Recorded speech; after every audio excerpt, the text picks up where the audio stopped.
नमस्कार। आज पेश है एक ऐसी कहानी जो हमें जीवन के महत्व को समझाती है। एक दिन एक मछुआरा सुबह सुबह जब अभी सूरज नहीं निकला था, मछली पकड़ने नदी किनारे पहुंचा। उसका पैर किसी चीज से टकरा गया।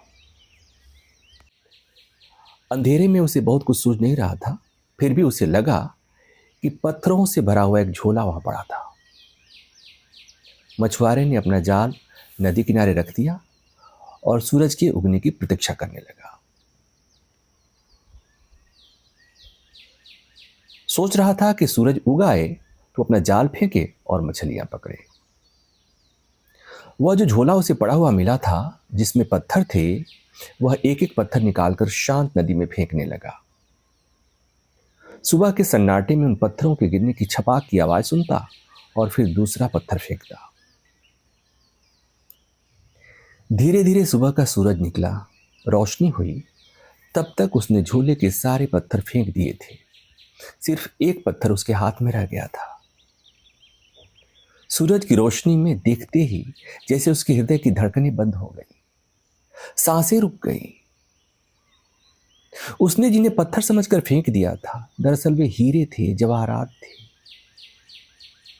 लेकिन अब तो उसके हाथ में अंतिम टुकड़ा बचा था, बाकी तो वह पूरा फेंक चुका था। वह रोने लगा, चिल्लाने लगा। उसे इतनी संपदा मिल गई थी कि अनंत जन्मों के लिए काफी थी। लेकिन अंधेरे में, अनजान, अपरिचित, उसने उस सारी संपदा को पत्थर समझकर फेंक दिया था। लेकिन फिर भी वह मछुआरा भाग्यशाली था, क्योंकि अंतिम पत्थर फेंकने के पहले सूरज निकल आया था और उसे दिखाई पड़ गया था कि उसके हाथ में हीरा है।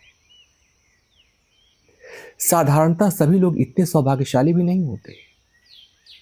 जिंदगी बीत जाती है, सूरज नहीं निकलता, सुबह नहीं होती, रोशनी नहीं आती और सारे जीवन के हीरे हम यूं ही पत्थर समझकर फेंक चुके होते हैं। जीवन एक बड़ी संपदा है, लेकिन आदमी सिवाय उसे फेंकने और गंवाने के कुछ भी नहीं करता है। जीवन क्या है यह भी पता नहीं चल पाता और उसे हम फेंक देते हैं। जीवन में क्या छिपा था, कौन से राज थे, कौन सा रहस्य, कौन सा स्वर्ग, कौन सा आनंद, कौन सी मुक्ति, उस सब का कोई भी अनुभव नहीं हो पाता और जीवन हमारे हाथ से रिक्त हो जाता है।